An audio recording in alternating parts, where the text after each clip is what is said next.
नमस्कार दोस्तों, आज हमारे साथ हैं पूर्व न्यायाधीश, नैतिक पार्टी के राष्ट्रीय अध्यक्ष आदरणीय चंद्रभूषण पांडे जी, जिन्होंने निरंतर समाज में बड़े बदलाव के लिए बहुत प्रयास किए। निरंतर एक गुहार लगाई कि राजनीति में नैतिकता होनी चाहिए। हमारे साथ ऐसी शख्सियत है जिन्होंने गांव सरकार जैसी अभिनव प्रयासों को धरातल पे उतारने का प्रयास किया, हजारों लाखों लोगों को अपने साथ जोड़ा। नमस्कार सर। हाँ, नमस्ते। हमारे चैनल में हमारे दर्शकों को सर एक बड़ी शख्सियत से आज रूबरू होने का मौका मिलेगा। बहुत बहुत धन्यवाद आपका। नहीं तो अच्छा, आपने एक सबसे पहले आपको बधाई कि आपका पॉडकास्ट का सिलसिला शुरू हुआ है, तो इससे बड़ा जनता को लाभ होगा। तो कम से कम स्वतंत्र रूप से विचार अब सुनने को मिलेंगे। सर, आपने कई बार खुले मंचों से कहा, अपने भाषणों में कहा कि जनता ऊब चुकी है असमानता से, जनता ऊब चुकी है धोखे से। कैसे व्याख्यायित करेंगे सर इस बात को आप? देखिए, मैं 75 साल देश की आज़ादी हुई और देश में एक संविधान बना, भारत का संविधान। भारत के संविधान में बहुत सारी बातें अगर आप देखें तो उसमें मौलिक अधिकार, उसमें मौलिक कर्तव्य और एक दिशा निर्देशन कि राज्य को क्या क्या करना है। उसमें ऐसे ऐसे आदर्श रखे गए हैं कि जो एक आम आदमी से लेके, सामान्य आदमी से लेके हर व्यक्ति के, अगर हर नागरिक के जीवन कैसे बेहतर हो, कैसे उसमें समानता हो, कैसे उनको न्याय मिले, मतलब एक तरह से सामाजिक, आर्थिक, राजनीतिक रूप से कैसे एक एक व्यक्ति को हम कैसे सशक्त कर सकते। लेकिन 75 साल के देश में अगर आज़ादी के आप देखें तो लोगों को लग रहा है कि अभी न हम लोगों को किसी पूरे सभी नागरिक की दृष्टि से कह रहा हूँ आप कि न हमें सामाजिक न्याय मिला, न हमें आर्थिक न्याय मिला, न हमको राजनीतिक मिला, और न एक तरह से न्याय तो सबको मिलना चाहिए, न न्याय मिला। तो अब को जनता को ये लग गया है कि ये लगता है कि ये संविधान के जो आदर्श हैं और जो संविधान में जनता के लिए कहा जा रहा है कि ये चीज़ें नागरिकों को संविधान ने दिया है, तो जनता को लगता है कि ये 75 साल में तो जो व्यवस्थाएं हैं वो उसके कारण नहीं हो रहा है। अगर ये कुछ गड़बड़ हो रहा है तो इसमें राजनीतिक पार्टियों का ही दोष है, और राजनीतिक पार्टियां से लोगों के विरुद्ध एक तरह से आक्रोश पैदा हो रहा है। तो ये सबसे बड़ी बात ये देखने को आया 75 साल में कि अब किसी राजनीतिक पार्टी पर लोगों को विश्वास नहीं रह गया। सर, राजनीति के बारे में बहुत अच्छी समझ है आपको, आप बहुत बड़े पद पे रहे हैं। सर, राजनीतिक दलों की बात की जाए तो उसमें एक दल आपका भी है, नैतिक पार्टी के नाम से। तो जनता अब वादों पे नहीं जाना चाहती, वो सच्चाई की राजनीति चाहती है। तो सच्चाई की दिशा किस प्रकार, किस तरीके से आप समझते हैं कि राजनीतिक पार्टियों का, पहले जैसे हम कहते हैं कि जो बड़ी पार्टियां थी, चाहे जैसे कांग्रेस पार्टी थी, बड़ा स्पष्ट नीति था ना उसका जी। उसी तरह से भारतीय जनता पार्टी, जो भी नीति सही या गलत पर हम नहीं जान रहा है, एक स्पष्ट नीति था कि हम ये करेंगे। जैसे बिहार कांग्रेस पार्टी एक तरह से देश को जब आज़ाद कराने का एक बड़ा स्पष्ट नीति था ना लेके आई थी, और उसके बाद उन्हीं लोगों का बड़ा योगदान है संविधान में, और संविधान में सबको लिए उनका ये था कि ये चीज़ें देंगे। भारतीय जनता पार्टी है, भारतीय जनता पार्टी मान लीजिए एक नीति लेकर चल रही है कि ज़्यादा उसका जोर और चीज़ों पर भी जितना भी जोर हो, लेकिन मुख्य जोर उनका एक तरह से हिंदूवादी दृष्टिकोण है उनका, तो एक नीति है उनकी। अब और पार्टियां मान लीजिए समाजवादी पार्टी, उसकी भी एक नीति थी कि भाई समाजवाद लोहिया जी ने बनाया तो समाजवाद की नीति। इसी तरह से किसी न किसी पार्टी की एक जमाने में ऐसा होता था कि नीति पर आधारित पार्टियां बनाई जाती। आज 75 सालों में कौन ऐसी पार्टी है जो नीति पर चल रही है? अगर कांग्रेस का लीजिए तो कांग्रेस तो बिल्कुल भटक गई। कांग्रेस कभी जातियों की बात करती थी क्या? आज कांग्रेस जो है पीडीए के बाद साथ खड़ी हो गई है। तो ये तो घोर जातिवाद, पिछड़ा दलित ये मतलब इसकी बात कभी ऐसा कांग्रेस ने कभी किया है क्या? कभी इसका अगर आज़ादी के संघर्ष की आदर्श देखें तो कहीं कुछ नहीं। उसी तरह भारतीय जनता पार्टी हिंदू की बात तो कर रही है, क्या हिंदुओं का कर रही है? अगर तुम्हारा नीति है हिंदूवाद तो उसको सख्ती से लागू करो। जहां आज हिंदू वहां थे आज से 100 साल पहले वही स्थिति है, वो भी आपने नहीं किया। समाजवाद तो पार्टी को छोड़िए, वो आप समाजवादी पार्टी लोहिया जी का वो कोई वो ये दिख रहा है कि समाजवाद ये देश में लाने की बात हो रही है, उसके नेता ही नहीं समझ पाते हैं, नेता ही राजा की तरह रह रहे हैं। अब मायावती की पार्टी, उत्तर प्रदेश के संदर्भ में कर रहा हूँ, मायावती पार्टी मतलब घोर जातिवादी की पार्टी, दलितों की पार्टी, पिछड़ों की पार्टी। अरे भाई दलितों पिछड़ों के लिए आप उनके खुल के करिए ना, कौन रोक रहा है? मायावती जी ने तो उत्तर प्रदेश में एक से एक तो आपने नारे इजाद कर दिया जिसकी जो राजनीति जूते की मारो पूरी बदल तो ये जूते मारो और ये मारो और इस तरह की राजनीति कोई नीति पर नहीं है। तो देखिए नैतिक पार्टी जो आपने कहा ना, नैतिक पार्टी अपने स्थापना के दिन से ही ये कह रही है कि व्यक्तिगत जीवन में नीति, समाज में न्याय और राजनीति में नीति। राजनीति में नीति मतलब वही विचारधारा, विचारधारा की बात। जो राजनीतिक पार्टियों को मतलब लोग विचारधारा समझते थे, भाई इनकी ये विचारधारा हम इनके साथ खड़े हैं जी। हाँ, तो आपको कह दिया जाए कि आप किस पार्टी खड़े हैं, तो व्यक्तिगत अपना लालच, व्यक्तिगत स्वार्थ की अलग बात है, लेकिन अगर विचारधारा खोजने लगे तो शायद किसी को, हर आदमी, हर नागरिक कंफ्यूज हो जाएगा कि किस विचारधारा के साथ हम खड़े हों, क्योंकि किसी के पास कोई विचारधारा नहीं है, या एक ही विचारधारा रह गई है सत्ता का। तो अब सत्ता का खाली विचारधारा किसी एक ने प्रकट सत्ता पाओ, तो ये है राजनीति। ये जनता को बहुत चुभ रहा है कि सत्ता की राजनीति नहीं है, ये विचारधारा की राजनीति बिल्कुल खत्म हो चुकी है, ये सब सत्ता की राजनीति है। और सत्ता भी प्राप्त करके कहां से कहां पहुंच जा रहा है। एक विधायक जीता नहीं, एक प्रधान चुनाव जीता नहीं, कि आप देखिए उसकी हैसियत कहां से कहां पहुंच गई है। और उनके लड़के बच्चे शानदार से शानदार गाड़ियों में, शानदार कोठियों में रह रहे हैं, बड़े बड़े स्कूलों में पढ़ रहे हैं, विदेशों में पढ़ रहे हैं। ये जनता के देख नहीं रहे क्या? और आपको बताऊं कि जनता पूरी तरह से देख रही है, इसलिए जनता के अंदर आक्रोश है। अब वो कैसे मैनिफेस्ट करे? आप कहेंगे कि नैतिक पार्टी क्यों नहीं उसको करे? नैतिक पार्टी को जनता आज नहीं तो कल तो करेगी, क्योंकि उसको जब विकल्प ढूंढने के लिए, अभी तो उनको आशा था, अपनी कुछ अपेक्षाएं थी कि शायद ये लोग करें, लेकिन अब जब आक्रोश बढ़ के जन जन तक पहुंच जाएगा तो वो किसी पार्टी भी नहीं समझेंगे, किसी व्यक्ति को भी नहीं समझेंगे, खुद अपना बागडोर अपने हाथ में संभालेंगे और आगे बढ़ जाएंगे। उसके बाद सर ये बड़ा अच्छा सवाल आया, कई बार आपने कहा, दोहराते रहे इन बातों को कि जनता अपने हाथ में बागडोर ले। सर जनता तो नेतृत्व चुनती है, जनता को भरोसा होता है, एक अपने विधायक से होता है, सांसद से होता है, मंत्री प्रधानमंत्री, जो भी जनता चुनती है उसको लोकतांत्रिक अधिकार है उसका, वो एक नेतृत्व चुनती है। सर जो बार बार आप ये चीज कहते हैं कि बागडोर, ये किन अर्थों में संभव है, क्या उसके तरीके हो सकते हैं, ये मैं जानना चाहूंगा आपसे। देखिए जनता एक डेमोक्रेटिक प्रोसेस है, संवैधानिक प्रोसेस से जनता जब तक चुन के देती है, जब तक उसकी अपेक्षाएं के अनुरूप ये लोग काम करते हैं, शांति से रहती है। वो जानती है कि हमने इनको भेजा है, इनको चुन के भेजा है, हमारी अपेक्षाओं के अनुकूल काम कर रहे हैं, उसको कोई परेशानी नहीं होती है, क्योंकि वो जानती है मेरा काम नहीं है, जिसको मैंने जिम्मेदारी दी है ये उनका काम है। लेकिन आप एक उदाहरण देखिए, उत्तर भारत के इर्द गिर्द के राज्यों में देखिए क्या हुआ।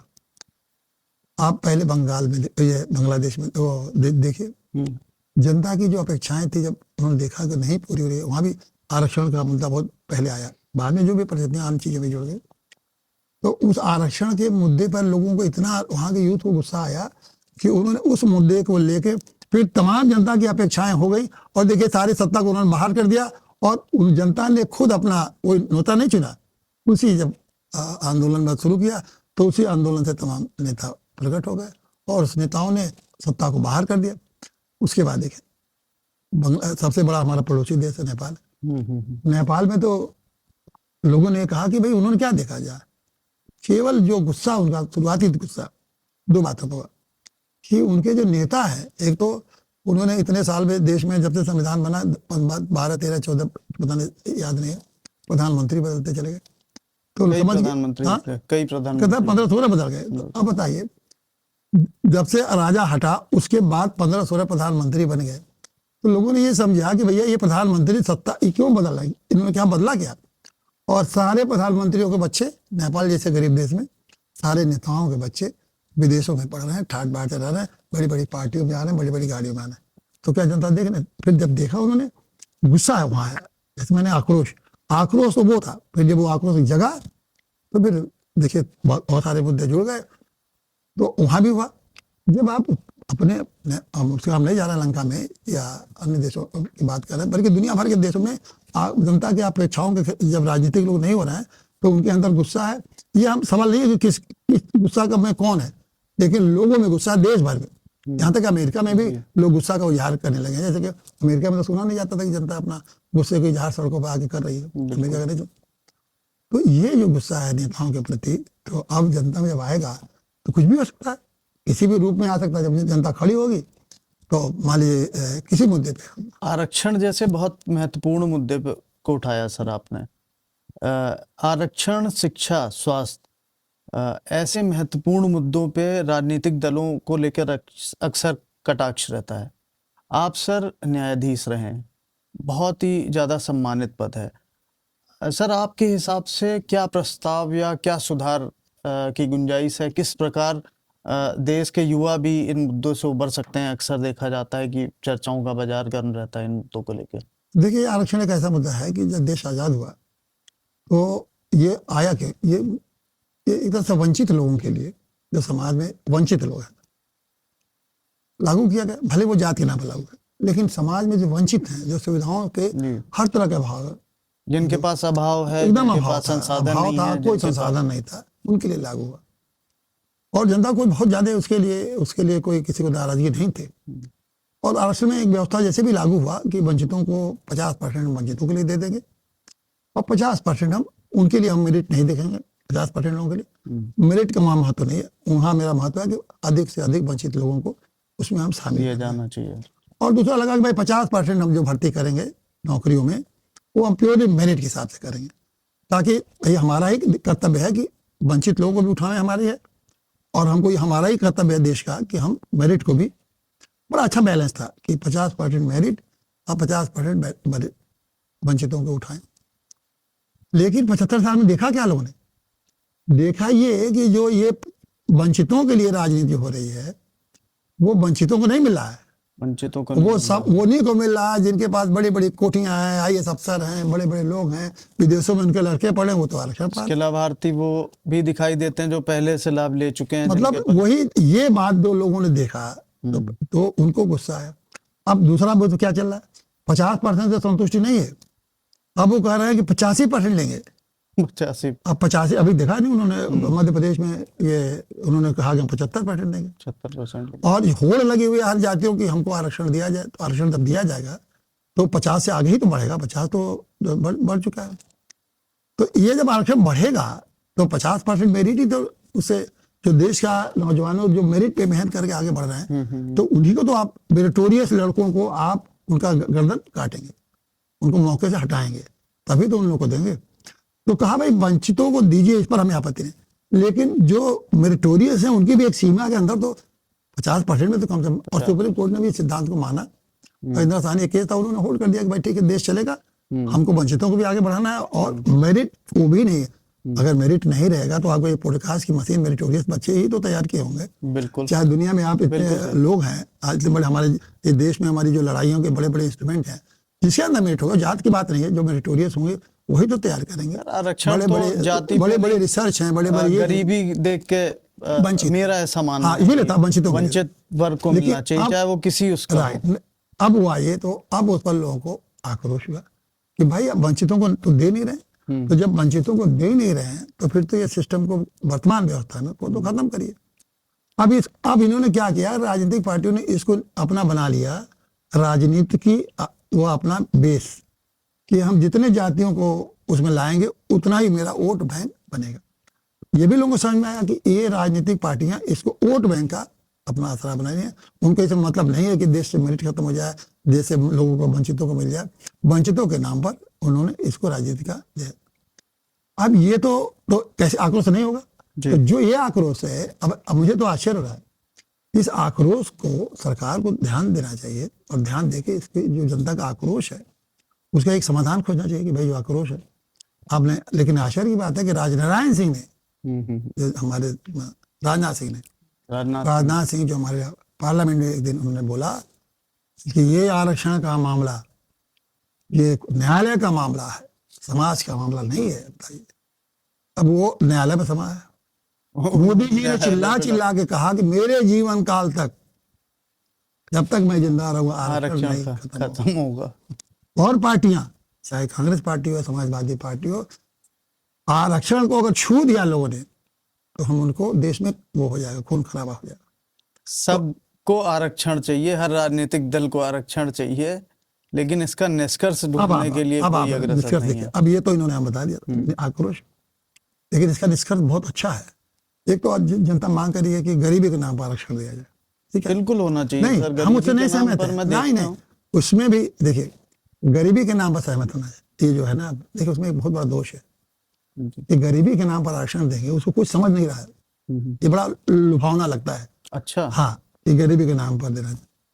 अब मान हाँ, लीजिए कि ज्यादातर लोगों को तो मैं यही बता रहा लगेगा भाई हाँ, गरीब है, आरक्षण मिलना राइट, चाहिए, आरक्षित। अब मान लीजिए कि गरीबी के नाम पर दें, तो जो लोग आरक्षण की कैटेगरी में हैं मान लीजिए, तो आप उनको जो है, इसका ये मतलब है कि ये जो आरक्षण की वर्तमान व्यवस्था है खत्म करके केवल गरीबों की एक कैटेगरी आप बना दीजिए, और जो गरीब हैं उन्हीं को दिया जाए। इसमें जो सबसे बड़ा ये समाज में आगे जाके मुश्किलें आएंगी कि जैसे समझ जाते हैं, खास करके ब्राह्मण, गरीब ब्राह्मण का भी लड़का समझ लीजिए वो किसी से भी ज्यादा वो बुद्धिमान होता है। बुद्धिमान किसी नहीं होगा, उसको भगवान ने बुद्धि दी है, क्योंकि बचपन से ही पढ़ाई करना शुरू कर देता है, पैदा हुआ नहीं उसी दिन से पढ़ाई सराउंडिंग एक परिस्थितियाँ की पढ़ने वो, की। हाँ, बाकी लोग अभाव में पढ़ते हैं, ये भी अभाव में पढ़ते हैं, जी। लेकिन ये जिस भाव से उसी तरह से सबड़ जातियां जितनी है, करीब करीब वो अभाव में उतना नहीं है जितना कि वंचित जातियां, तो तभी ये सारी पोस्ट यही ले लेंगे, 100 का 100 यही ले लेंगे, करीब ये सारे गरीब इन्हीं जातियों सबड़ जातियों को ले लेंगे। तो ये तो आप चले थे उस व्यवस्था को सुधारने के लिए, तो ये व्यवस्था तो समाज में बड़ा अन्यायपूर्ण हो जाएगा ना, कि भाई ये तो व्यवस्था ही बड़ा अन्यायपूर्ण हो जाएगा, कि फिर वो तो उससे भी खतरनाक हो जाएगा कि कुछ जातियां सारे के सारे ले जाए। वो तो एक बैलेंस किया था ना कि मेरिट के 50% तो बैलेंस ही खत्म हो जाएगा। ये तो सर समाज को आगे बढ़ाने के लिए कांग्रेस सरकार ने चालू किया था, बड़ा अच्छा था, बड़ा लुभावना था, अब सर डरावना लग रहा है। अच्छा। ये तो इतना कॉम्प्लिकेटेड है, जैसे अब हम सर लोग बता रहे ये कि बात इसको समझना बड़ा मुश्किल नहीं, है। अब मैं आपको बहुत सरल बता बताइए। दे रहा, बहुत सरल बता। नैतिक पार्टी का अपना जो तरीका वो है कि देखिए पहले हमने उठाते थे, अब उठाने लगे। जब से ही मोदी जी ने जातीय जनगणना की घोषणा की, तब से मैंने कहा कि अब समय आ गया है कि आरक्षण व्यवस्था जो वर्तमान व्यवस्था उसको बदला जाए, क्योंकि उससे असंतोष है, आक्रोश है, और उसको बहुत सिंपल ढंग से अब सामाजिक न्याय के आधार पर जो आप दे रहे थे वंचितों का, सामाजिक न्याय माने जो वंचितों को दे रहे थे, उसको अब जाति न्याय में बदल दीजिए। अब जाति न्याय क्या है कि जब आपको जातीय जनगणना के आधार पर हर जातियों की संख्या हो जाएगी ना, सभी जाति, कितने ब्राह्मण हैं, कितने कायस्थ हैं, कितने क्षत्रिय हैं, कितने यादव हैं, कितने हरिजन हैं, कितने चमार हैं, कितने दलित हैं, सभी हो जाएंगे। अब जब ये आधार आपके पास सारी जातियों की संख्या हो जाएगी, तो अब ये आप ये करिए कि उनके परसेंटेज मान ली ब्राह्मण 5% है, यादव 2% 4% है राष्ट्रीय स्तर पर, क्षत्रिय 1% है, मुसलमानों में जातियां हैं उनकी 1% जोड़ लीजिए, चमारों मान लीजिए चमार जात के लोग हैं मान ली 5%, उसमें और भी चमारों में भी 3-4 जाति 8-10 जाते हैं, बहुत सारे जाते हैं।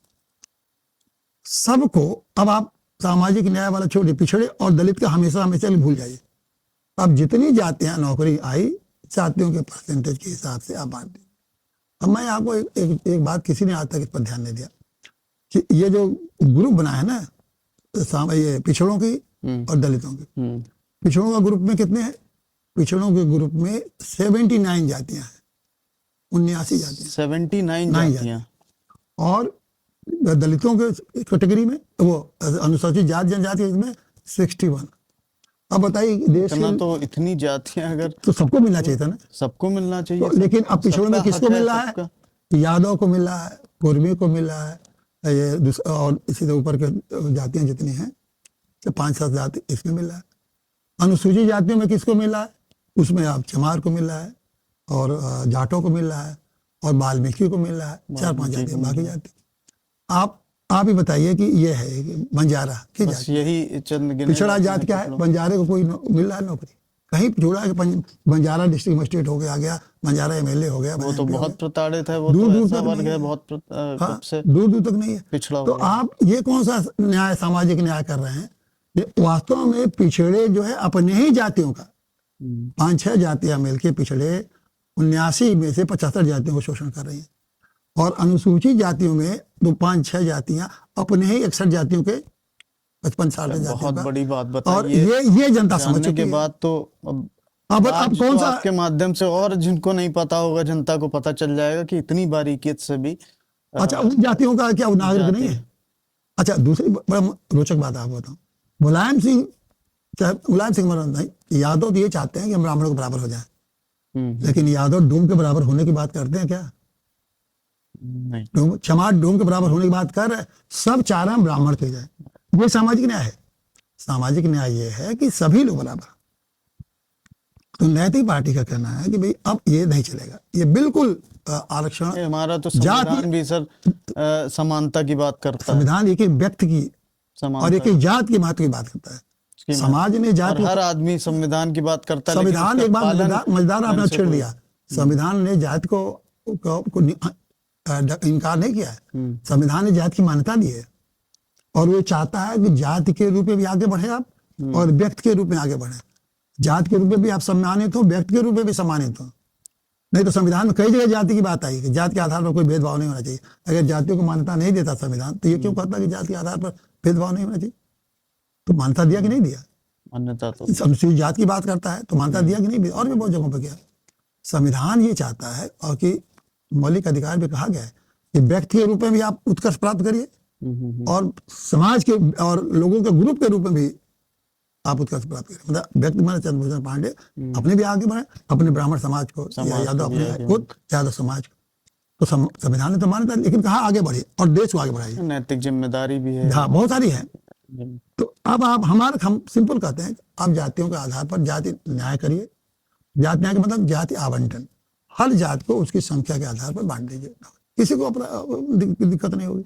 जैसे मान लीजिए एक भाई के दो भाई हैं, एक भाई का एक लड़का है और एक दूसरे भाई के 4 लड़के हैं। मान लो दोनों भाई मर गए, संपत्ति का बंटवारा हुआ, तो एक भाई को तो आधा मिलेगा ना और दूसरे को एक भाई को 4-4, 1/4। क्या कोई आपत्ति होती है? क्या भाई उनके हिस्सा किसी में को आपत्ति नहीं होती इसमें। उसे समाज में अब आ गया कि जाति आवंटन करिए, सभी को अपने अपने संख्या के आधार पर मिल जाएगा, सब खुश रहे और सब एक दूसरे को प्रेम करें, कोई द्वेष नहीं रहेगा, कोई लड़ाई नहीं रहेगी। हाँ, नेताओं की नेतागिरी उसी दिन खत्म हो जाएगी, फिर ये मांग ही नहीं कोई करेगा कि हमारा आरक्षण बढ़ाइए। लेकिन वो जो ग्रुप है, असली राजनीति यही है कि पिछड़े के ग्रुप को जो है जिसमें उसको बढ़ा दो, 85% कर दो, 75%। दलितों ग्रुप है उसको बढ़ा दो, 21 करके 30% कर दो, ताकि हम लोग खाली राज करें और बाकी लोग सत्ता से बाहर हो जाए। अब और ग्रुप में सबको नहीं देना है, ग्रुप में 2-4 थे। तो पूरी राजनीति चल रही है आजकल देश में इस समय, उसको मोदी जी भी समर्थन दे रहे हैं, जम के मोदी जी भी समर्थन खूब दे रहे हैं, क्योंकि उन्होंने तो जाति शुरू किया, वो समर्थन खूब दे रहे हैं कि जैसे राजनाथ सिंह ने कहा ना कि हम मिटने नहीं देंगे, मिटने नहीं देंगे। मोदी जी ने भी संसद इन लोगों की चाल यही है कि ग्रुप को बढ़ा दो, पिछड़ों को संख्या बढ़ा के 75 कर दो, तो अभी 27 है 54 कर दो। सर, जनता के अंदर तो कई चीजों को लेके आक्रोश है। आप समझिए कि मीडिया जो लोकतंत्र का चौथा स्तंभ है, जिसका हम भी एक अंग है, एक हिस्सा है, मीडिया को लेके भी जनता के मन में बहुत सवाल है। एक घृणा जैसी हो गई है कि मीडिया का रोल ठीक नहीं है, मीडिया बिकी हुई है, बिकाऊ है। मीडिया के पत्रकार बंधुओं को भी ये सुनना अच्छा नहीं लगता है।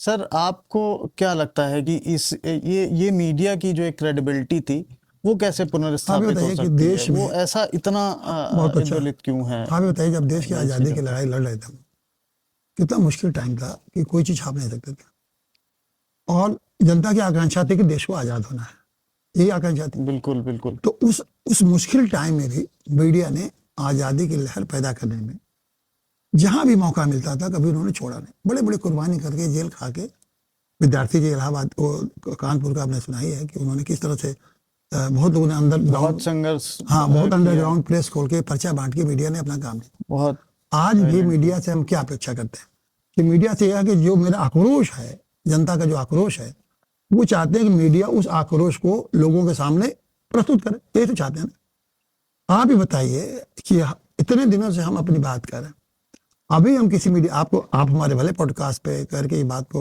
जनता के सामने में मतलब रख रहे हैं, जी सर। किस मीडिया हाउस में 1 साल से कर नहीं रहा। मैं तो जज था, जज के पद से इस्तीफा दिया 96 में और 96 से ही इस काम में लगा हूँ। फिट इंडिया मूवमेंट चलाया, भ्रष्टाचार के खिलाफ मेरा पहला आंदोलन हम लोगों ने आपने तो एक से एक चलाया, तब से चला रहे हैं। लेकिन कभी मीडिया ने पूरे इसको, पूर्वांचल में कोई ऐसी जगह अरे नहीं मतलब जहाँ पूरे देश आपने में, देश और पहले हम लोग हैं कि अब झाड़ू आपने- चुनौती भी हमें लोग, पहले हम लोग भ्रष्टाचार के खिलाफ हाँ, लड़ाई वो लड़ा। काफी मामला चला सर आपका कि झाड़ू आपका था, जो आम आप ये आदमी बत- पार्टी ने राइट। ने बाद में अब ले ये लिया, पहले बताइए आपका कि निशान था। आप ये बताइए कभी मीडिया ने इन जो आक्रोश, मैं तो जनता के आक्रोश के हिसाब से ही कर रहा था, उस जनता के आक्रोश को कभी भी मीडिया के सामने रखा कि सीबी पांडे बहुत जनता के आक्रोशित भाव को रख रहे हैं और देखिए इस पर भी आप विचार करें, कभी किसी मीडिया ने कहा? बल्कि एक बात आ भी जाएगा तो जल्दी से उनके यहाँ चला जाएगा खबर कि इसको छापना मत, ये तो सरकार के खिलाफ बोल रहे हैं, देश के खिलाफ। सरकार के खिलाफ क्या? आप मोदी जी के नाम ले लें तो समझ जाएंगे सरकार के खिलाफ है, चाहे किसी योगी जी के नाम ले लें समझ सरकार के खिलाफ है। तभी जो सरकार रहेगी, जो भी सरकार हो, आज हम सवाल तो हर उसी से सरकार होगा। होंगे। इस सिंपल समझ बात नहीं आती मीडिया को। सवाल कांग्रेस से हुए हैं, अच्छा, तो सवाल ये क्या उत्तर समझ, प्रदेश में अच्छा, सपा अभी से हुए बताइए, हैं, भाजपा से हुए नहीं हैं, जो सवाल भी तो भविष्य में कोई होगा सवाल उस पे ये जनता बताइए करेगी। कि हमें जो जज बैठा है उसके खिलाफ बोलेंगे कि नहीं? हम बोलेंगे गलत कर रहा है। मीडिया जो इसमें उसको बोलेंगे नहीं बोलेंगे? ये तो जनता का अधिकार है, कोई किसी के पास है तो मेरा नहीं, कभी नहीं चाहते। दूसरा बात है कि आपने बहुत एक बात शुरुआती दौर पहले वाले प्रश्न का, चाहे शिक्षा हो, चाहे स्वास्थ्य हो, चाहे ये व्यवस्थाएं हो, अब ये बताइए शिक्षा पर आक्रोश नहीं है? एक गरीब, इस भारत के संविधान में एक गरीब बच्चे को, गांव के गरीब आदमी को, जितने प्राइमरी स्कूल हैं उनके स्तर इतना घटिया हो चुका है कि वहां क्या पढ़ा के अपने बच्चे का भविष्य सुरक्षित कर सकते हैं? कर सकते हैं? आप बताइए, जब उनका आधार, शिक्षा का आधार ही बेस ग्राउंड नहीं बनेगा। जब हम लोग भी प्राइमरी स्कूल में पढ़े, लेकिन इतना ऊंचा स्तर था शिक्षा का, हमें संसाधन नहीं थे, बिल्डिंगें नहीं थी, पेड़ के नीचे पढ़ के हम लोग यहाँ तक पहुंचे हैं, लेकिन इतनी पढ़ाई होती थी, इतनी जबरदस्त। आज जिसकी उम्र 45-50 होगी, बड़े अधिकारी रहे, वो वैसे ही सब पढ़ वही के आए पढ़ेगा। हैं। हम लोग बिल्डिंग नहीं थे, हम लोग पकड़ के पेड़ के नीचे पढ़ गए, 5 तक पढ़े। और क्या क्या उस समय हम लोग का आपके बारे में तो सर सुना है, आपकी किताब पढ़ी है आपने, तो दूसरों को पढ़ा के अपनी शिक्षा पूरी करी। ये है कि क्या क्या मतलब वो शिक्षा, ये शिक्षा था स्तर। हम शिक्षा का स्तर बात, इन्होंने क्या किया? सरकार ये समझती है, बिल्डिंग बनवा दिए, सुविधाएं दे दी, शिक्षा का स्तर बढ़ गया। ये पता नहीं, यही एक जो विकास होना ना, विकास कर रहा है, विकास करना मतलब बिल्डिंग बन जाना, विकास का मतलब लाइट लगवा देना, सोलर लाइट तो पहुंचा तब देना। होगा सर जब ये एक क्या गरीब की है? प्लेट में रोटी होगी, चाहे गांव गांव में, घर घर में रोशनी हो। विकास तो वो है। अरे बिल्डिंग एक बनने से शिक्षित कौन- आदमी, गांव को भर को शिक्षित कर दीजिए।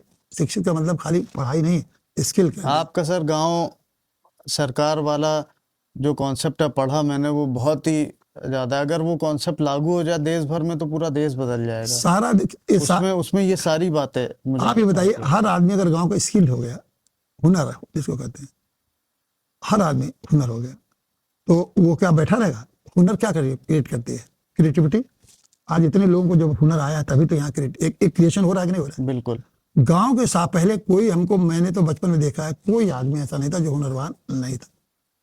आपने उसके हुनर को खत्म कर दिया और क्या, किताबी नॉलेज शुरू कर दिया, बिल्कुल खत्म। 75 सालों में एक भी गांव में अब हुनरवान व्यक्ति आपको नहीं मिले। दूसरा क्या किया कि गांव में लोगों के पास क्या था? हर व्यक्ति उत्पादक था, हर व्यक्ति उत्पादक था, हर घर उत्पादन केंद्र था। देखिए हम लोग के घर, चाहे वो कभी कोई गरीब आदमी मान लिया है तो रस्सी गूंथ रहा है, गरीब आदमी है तो गुड़ बना रहा है, थोड़ा सा धनी आदमी है तो उनके यहाँ अचार बन रहे हैं, नमकीन बन रहे हैं, वो लोग करते। कोई घर ऐसा नहीं था जिसमें कोई उत्पादन नहीं था। तो जब हर व्यक्ति उत्पादन करता, हर कोई उत्पादन कर रहा और हर घर उत्पादन करता अगर हो जाएगा, हाँ, ग्रामीण उत्पादन क्षेत्र में केंद्र। तो ऐसा देखने को मिलता था सर, पड़ोसी एक घर में सत्तू बन रहा है, दूसरे घर में कुछ, आपस में बाजार में एक दूसरे को बेच रहे हैं। बेचते तो क्योंकि सब उत्पादन करते थे, सब उत्पादन तो कर सब रहे में हैं। छोटे में तो 4 पैसे मिलते थे। आज आप देखिए, किसी कोई व्यक्ति में अच्छा हुनर रहेगी तभी उत्पादन करने की क्षमता आएगी। तो उत्पादन करता बनाने के लिए पहला काम उनको हुनर दीजिए, तब उत्पादन करता। और उत्पादन केंद्र करने के लिए क्या, जैसे जिसको कहा गया कुटीर उद्योग, कुटीर उद्योग नहीं था, गांव के सारे लोग कुछ न कुछ करके क्रिएट करते थे। इतनी क्रिएटिविटी हमारे गांव में थी। तो उसको संविधान भी मान्यता दी गई कि गांव के संविधान में संशोधन करके बनाया गया, उसको हम ले जाएंगे, बहुत विस्तार हो जाएगा। उस जब क्रिएटिविटी आप मार डाले, 75 सालों में नेताओं ने उन लोगों को ये नहीं कहा सिखाया कि तुम उत्पादक बनो और उत्पादन केंद्र क्रिएट करो। उन्होंने कहा कि नौकरी करो, हम आरक्षण दिला देंगे तुमको। सबको, गांव वालों को, सबको सिखाया एक ही चीज, नेता, विकास और नौकरी। विकास में क्या है? सोलर लाइट लग जाए, विकास में है टोटी लग जाए, यहाँ विकास में है सड़क बन जाए, समझे आप ना, और नाली लग जाए। उसी के नहीं, मजे की बात है, सड़क बन गई, ठेकेदार खा के चला गया, दूसरे 6 महीने में गिर गई, नाली बन फिर गई, बनेगी, ठेकेदार है खत्म, वो भी फिर खत्म। बनेगी। बिजली के खंभे लग गए, खत्म, विकास हो गया वहाँ। और इस चक्कर में और नौकरी मिली नहीं, इधर ही नहीं है नौकरी, और योग्यता भी नहीं है। गाँव की शिक्षा इस तरह की नहीं है कि उनको अब 75 साल में हम बात कर रहे हैं कि ये अब आपको नौकरी मिल सके गाँव के पढ़े लिखे लड़के, बिल्कुल ये नहीं है। मैं एक गाँव में गया था, उसका लड़का यूपी में टॉप किया, तो वो कहा कि हमारा लड़का यूपी में टॉप किया है बोर्ड में, नौकरी मिल जाएगी। हमने कहा श्रीमान यहाँ आओ, इस भ्रम में मत रहना, यूपी में टॉप किया लड़कों को कि तुम्हारा लड़का नौकरी पा जाएगा, क्योंकि अब वो लड़के वो नौकरी पाते हैं टॉप नहीं, जो जाके 2 साल कोचिंग करते हैं, बिल्कुल। और कोचिंग करने के लिए लाखों रुपया खर्च होगा, और तुम गरीब आदमी, तुम्हारे पास तो इस गांव से लेके जाके उसको शहर में भेजने की हैसियत नहीं है, तो ये मत भ्रम में रहना कि ये अब कोचिंग में 2-2 लाख 3-3 लाख रुपया खर्च करें तब ना वो अच्छी नौकरी पाएगा, बिना कोचिंग में तो कोई पा नहीं सकता है, तो आप जीनियस बने रहो। तो इन चीजों पर कभी सोचा क्या लोगों ने? अस्पताल ले लीजिए, अस्पताल में बताइए किसी भी जिस स्तर का अस्पताल लखनऊ में है, उस स्तर का किसी भी ग्रामीण इलाके में है? कौन है झोला छाप डॉक्टर? कोई बाहर से अगर उत्तर प्रदेश की बात करेगा तो लखनऊ दिखा दिया जाता है, लखनऊ में है ना, थोड़ा अब बनारस दिखा दिया जाएगा, बनारस अब आप सीतापुर, बहराइच, नहीं आप इन्हीं का, जाइए आप ये तो। बताइए लखनऊ आने की हैसियत ग्राम में किसकी कितने लोगों की है? अब मान लिया आगे भी आप कर्जा वर्जा मांग के खेत बेच के, ज्यादा लोग खेत बेच के आते हैं गिरवी रख के, जो कई क्षेत्र तो ऐसे हैं सर, हमने काफी चुनाव के समय भ्रमण किया पूरे उत्तर प्रदेश में, कई जगह काम किया तो देखा कई क्षेत्र तो ऐसे हैं 50-50, 20-20, 30-30 किलोमीटर आदमी अंदर चला जा रहा है पतली पतली गलियों में, अगर वहां बीमार हो गया तो उसे संसाधन नहीं है कि वो हॉस्पिटल तक कैसे आए, जिला अस्पताल तक कैसे आए। हॉस्पिटल भी आ उसकी जाए दयनीय स्थिति देख के आंखों में आंसू आ जाते हैं। है, और बहुत भारी संख्या में, और गंभीर बीमारी हो गई तो क्या होगा? बड़े अस्पताल में आएगा ना, बड़े अस्पताल में लखनऊ दिल्ली, कोई किसी की हैसियत नहीं, मान ली किसी तरफ पहुंच भी गया, पीजीआई पहुंच गया, हो जाएगा भर्ती, रजिस्ट्रेशन कराइए, ये लाइए, लाइन लगाइए, कई दिन रुक पाएगा, कहेंगे तीसरे दिन आइए, 8वें दिन आइए, बार आइए, है उसकी हैसियत? क्या बनाया था स्वास्थ्य विभाग का? इतनी बड़ी देश की आबादी में क्या स्वास्थ्य के सब? तो आम आदमी आपकी नजर में नहीं है।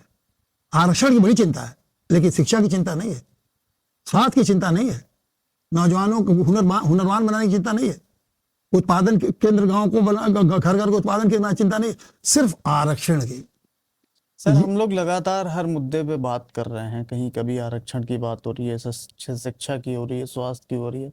आप देखिए बड़े विगत कई वर्षों में लगातार न्यायपालिका, प्रशासन और सत्ता के बीच एक बड़ा संतुलित सा माहौल दिखाई देगा, जो जनता भी महसूस कर रही है। पता नहीं मैं कितना सही हूँ, लेकिन आप देखेंगे इसके संतुलन के क्या तरीके हो सकते हैं, जो लोगों के दिल में एक चीज आ गई है कि भाई हमारी न्यायपालिका जिस पे हमें भरोसा है, सत्ता भाई जिसको जो नेतृत्व हमने चुना, प्रशासन जिसकी जिम्मेदारी है हमारी रक्षा सुरक्षा और तमाम चीजें हमारे विकास पे, इसमें ही खुद एक असंतुलित सा माहौल है। तो इस पे आपकी क्या राय है सर? देखिए, पहले तो न्यायपालिका को जो अब आपने तो एक कदम आगे बढ़ा के सवाल किया, न्यायपालिका में जनता का विश्वास है क्या? मैं तो ये कहता हूँ कि जनता का विश्वास अब भारत के किसी भी संस्था पर नहीं रह गया। उसके लिए संस्थाओं को दोष नहीं है, उसके लिए दोष मैं राजनीतिकों को देता हूँ, जिन्होंने 50 साल तक 75 साल तक देश चला रहा, सारे राजनीतिक। आप न्याय के लिए आते ना, न्याय किसी को भी, एक बताइए गांव में एक मेल का झगड़ा है तो पहले एसडीएम के पास जाएगा, एसडीएम बेईमानी करके घूस लेके वो न्याय कर देगा, तो फिर उससे चले उसके बाद जाएगा कमिश्नर के पास, तो कमिश्नर के बाद फिर बोर्ड आएगा, बोर्ड के बाद हाई कोर्ट आएगा। अब मान लीजिए मैं एक गरीब आदमी हूँ, मेरे पास एक ही बीघा खेत है, एक ही बीघा खेत है, और एक बदमाश ने हमारा आधा खेत पर मेल गाड़ लिया, बना लिया, तो मैं कौन सी न्याय व्यवस्था है? उसके बाद आप न्याय व्यवस्था हाई कोर्ट में किसी अच्छे, सभी लोग कहते हैं भाई हाई कोर्ट जाए तो किसी अच्छे वकील बताओ या कौन। अब अच्छे वकील की फीस जाकर पता करिए, 2 लाख 2.5 लाख 3 लाख, और उसमें भी प्रोफेशनल है, कोई क्राइम का है, कोई अलग किसी चीज का सुप्रीम कोर्ट है, जाइए किसी का कितना है, भाई उसके 10 लाख, प्रोफेशनल जैसे 15 लाख। डॉक्टर। कौन सी न्याय व्यवस्था बनाई इन्हीं लोगों ने ना। संविधान तो ये नहीं कहता कि ऐसा न्याय व्यवस्था बनाना जिसमें कि लोगों को न्याय मिले। संविधान ने कहा कि एक न्याय व्यवस्था होगी जो कि हर जिले में होगी, तहसील में होगी, हाई कोर्ट ऊंचे प्रदेश में होगी, ये न्याय दिया ना संविधान। लेकिन उस संविधान के हिसाब से न्याय व्यवस्था बनाने का काम किसका था? राजनीतिकों का। इन्होंने ये बताया कि न्याय क्या है। अब एक तरह से आप न्याय देखिए ना, अब आप जिस दिन लोग कहते हैं भैया चलिए चक्कर में मत पड़ो, जिंदगी बर्बाद हो जाएगी, तो जाके पैसा भी खर्च, समय भी खर्च, और अंत में पता लगा कि आपका फैसला जो है बेईमानी से या वकील की गलती से या जो भी कारण हो, उस बेचारे को हार जाना पड़ा और बेचारा निराश हताश होकर जाके बैठ गया। यह देश की न्याय व्यवस्था है, किसी को न्याय नहीं मिला। मैं तो ऐसा बता रहा हूँ कि मेरे ऐसे 3-4 केसेस ऐसे हैं जिसमें कि न्याय के लिए 27 साल तक वो लोग भटकते रहे, अंत में न्याय नहीं मिला और मर गए। मर गए और कोर्ट ने उनको न्याय नहीं दिया। समझे आपने? मेरे खुद के वकालत के माध्यम से उनको केस कर रहा था वकील के रूप में, मर गए और न्याय नहीं दिला पाया। मैं नहीं दिला पाया। बतौर जज आपने? जज भी और नहीं, वकील भी गए। मैं जज की बात छोड़िए, जज का तो अलग अध्याय है, वकील के रूप में न्याय दिला पाया लड़के हाई कोर्ट से मैं, और तारीख पर तारीख वाले जो सिस्टम नहीं ये चलता रहा। एक बात। दूसरा है कि अब न्याय को जो बैलेंस जो खत्म हुआ है, ये इसके लिए राजनीतिक पार्टियां जिम्मेदार। भाई किसी भी फील्ड को छोड़ो, तुम विकास का काम लिए हो, विकास करो, तुम्हारे हाथ में न्याय तो नहीं है। आप ही बताइए, तुम्हारा जिम्मेदारी है विकास का काम, लोगों को शिक्षा, स्वास्थ्य, सुरक्षा देने का काम, तो तुम्हारा काम न्याय के कराने है। न्याय से क्या मतलब है? अब इन्होंने कहा कि न्याय को भी मुझे अपने कब्जे में रखना है ताकि न्याय मैं जो चाहूं उस तरह का हो। माने उनका न्याय का मतलब यही तो है ना कि हम जैसे चाहते हैं, तो कैसे मामलों में न्याय उनकी तरफ हो? शिक्षा के लिए के खिलाफ नहीं, शिक्षा अच्छा मिल रहा है तो उसके खिलाफ खराब मिल रहा है तो उस पर न्याय नहीं चाहिए। अस्पताल में सुविधा नहीं मिल रही है, जैसे आप जाइए, अब ये कौन सा हॉस्पिटल है अभी लाशें रख लेता है, मेदांता में कई घटनाएं आई कि वो लाशें रख लेता है और कहता है 5 लाख ले आओ, मर जाएंगे लोग, 10 लाख ले आओ। आदमी चिल्लाता है कहाँ से लाए? इस पर कभी किसी प्रधानमंत्री, कई वीडियो आई वायरल हुई, कभी प्रधानमंत्री के बयान सुना, कभी कानून सुना कि इस पर बनने जा रहा है? किसी MP MLA ने मांगा? किसी सरकारी आदमी ने कहा कि भाई ये तो इस देश के लोगों के साथ इतना बड़ा अत्याचार तो अंग्रेजों के जमाने में नहीं हुआ? अंग्रेजों के जमाने में तो डिस्ट्रिक्ट हॉस्पिटल था, फ्री में दवाई मिलती थी, जाइए और अपना दवा करा के चले आइए। अंग्रेजों की स्वास्थ्य व्यवस्था को तो आप देखिए, कभी आप ध्यान दीजिए, कुछ नहीं, सब फ्री था। आप बताइए, आप मेदांता हॉस्पिटल में वो गया तो आप कहेंगे भाई आप क्यों मेदांता में गया? सरकारी अस्पताल आपके किस लायक है? सरकारी अस्पताल जिले का अस्पताल है, उसमें जाके देखिए, उसमें भी डॉक्टर सब अपना प्रैक्टिस करते हैं, खुलेआम प्रैक्टिस करते हैं और फीस लेते हैं, कहे घर आओ, पैसा कहाँ देता है। लेकिन इतना एक छोटी सी उदाहरण दिया कि मरे हुए आदमी पे अपनी लाश लेने के लिए इस देश में 75 साल बाद ऐसा सवाल बताया, लोग क्या क्या संघर्ष कर रहे हैं, और लेकिन इन राजनीतिकों ने, इन नेताओं ने इस पर ध्यान नहीं दिया। जनता तो सर हर कदम पे संघर्ष करती दिखाई दे रही है। अब योजनाबद्ध तरीके से राजनीतिकों ने उनको ऐसा कर दिया कि तुम उनसे नफरत करो, तुम उनसे नफरत करो, तुम उनसे नफरत करो। एक तो जाति पर बढ़ गए। दूसरा ये हुआ कि लोगों के सबके अंदर ये भाव धर्म के नाम पर, ये हिंदू मुसलमान के नाम पर बांट दिया, ताकि ये इतना भावनात्मक मुद्दे होते हैं कि उसके बाद आपको दूसरा कोई सोचता ही नहीं है, क्योंकि हम ये समझ लेते हैं कि हमारा दुश्मन मुसलमान, हिंदू समझता है, एक दलित समझ रहा है, चाहे और भी जातियां समझ रहा है कि हमारा दुश्मन ब्राह्मण। तो सारा का नैरेटिव बदल गया ना। अब उसी नैरेटिव सारा दिन रात मीडिया उसी को बार बार आपको जनता के सामने रखती है। उसके आगे कुछ सोच ही नहीं सकते, और उनके आगे सोचते हैं अरे भाई विकास हो गया, विकास हो रहा है, तो कुछ लोगों को तकलीफ होगी। जब आपने एक एक नागरिक को सम्मानपूर्ण जीवन जीने का संविधान में अधिकार दिया है, तो आपको एक एक नागरिक के जीवन के बारे में आपको सोचना है, उसकी व्यवस्था बनानी है कि नहीं बनानी है। आपने सारी व्यवस्था बनाई जैसे कि जनता के परेशान हो जाएगी, हो रही है। तो अब जैसे उन्होंने ये जो न्यायपालिका को आपने क्यों न्यायपालिका से परेशान है कि अपराधी प्रवृत्ति के लोग बच जाएं, बड़े बड़े लोग। आप बताइए, सारे बड़े बड़े नेता तो न्यायपालिका से बचाने की कोशिश होती है कि नहीं बताते? इसलिए न्यायपालिका कंट्रोल में जरूरत है, ये समझे ना। ये सत्ता के लोग ही चाहते हैं कि हमारे सत्ता में बने रहने में कोई बाधा किसी कोने से न आवे, इसीलिए इलेक्शन कमीशन भी मेरे हाथ में रहे, इसीलिए न्यायपालिका भी मेरे हाथ में रहे, सारे तंत्र जितने हैं वो मेरे हाथ में रहे। जनता को कुछ मिले न मिले, मीडिया मेरे हाथ में रहे, कोई बात नहीं, सबको ले लो। जनता को हम कहेंगे, जब जनता जब समझ आएगी तो जात पर, धर्म पर, इस पर वोट लेंगे। अब ये जनता, यही बात मैं आपसे बार बार कह रहा हूँ, ये सारी बातें अब जनता समझ रही है। समय लगता है, तब समझ गई है, जैसे कि अन्य राज्यों में, देश में समझ गई। अब इनको जो है, इनको अब राजनीतिकों को बदलने का समय आ गया है। अब राजनीतिकों को ही बदलने के लिए उनके मन में, और राजनीति में किसी को नहीं रखना है, समझे आपने। बदलने के अब क्या सारे के सारे तरीके हो हटाओ, सकते हैं? सारे के सारे इनको रखना ही नहीं है। जो जैसे जो भी मैं समझता हूँ कि जो नई पीढ़ी को चाहिए कि जितने भी नेता इसमें हैं, इरिस्पेक्टिव पार्टी में देखो, सबको हटाओ, और नई पीढ़ी के लोगों को चाहिए कि आके सत्ता को संभालो। देखिए उसमें दो बातें, नई पीढ़ी के पास कितनी चीज गुण है, इनके पास तो घिसे पीटे वही सिद्धांत, बांटो राज करो, और कोई विजन नहीं, कुछ नहीं, विकास करो, ये करो, वही सब, वही जो घिसे पीटे विकास के बाद हम बचपन से सुनते आ रहे, विकास करो, आरक्षण दो, ये दो, यही सब घिसे तो पीटे डेली का आम मुद्दा वही है। भ्रष्टाचार, वो है विकास। मुद्दा क्या है? विकास, भ्रष्टाचार खत्म करेंगे। दूसरा लोगों का है कि आरक्षण सबको दिलाएंगे, वो कल आप दिलाएंगे, और यही सब विचार मुद्दे हैं। ये कर रहे जो हैं आम जनता के कानों में अच्छा लग रहा है वो सुनाएंगे, वो ये देंगे, सुनाते रहिए। और जाके ये घोषणा कर दिए योजना हो जाए। अब ये जनता पूरी तरह समझ चुकी है कि इसलिए, क्योंकि दो बातें, एक तो उन लोगों के पास विजन भी नहीं है, इन बात का कि वो पुरानी किताब पढ़ते पढ़े विजन हो गया खत्म, पुरानी स्ट्रेटेजी चलाते चलाते वो भी खत्म हो गया। नई पीढ़ी का मतलब हमारा नई पीढ़ी जो आज बच्चा पैदा हुआ नहीं, इधर जो आप देखें कि 20-25 सालों में, 50-30 सालों में एक अच्छी खासी एक एजुकेशन से, चाहे जैसे भी हो, उनके एक नया नए नेतृत्व के नया विचार उभरने लगा है। हाँ, चाहे लड़के हों चाहे लड़की हों, तो उनको आप अगर इनको ये विद्रोह करें तो एक नया उफान समाज में आएगा कि हमें ये सब नहीं चाहिए, तो न तुम्हारा विकास, न तुम्हारा विजन, न हमारे विजन का आप देश बनेगा, उनका विजन नहीं होगा। ये सारे बदलाव के लिए ठीक एक स्तर पे ठीक है।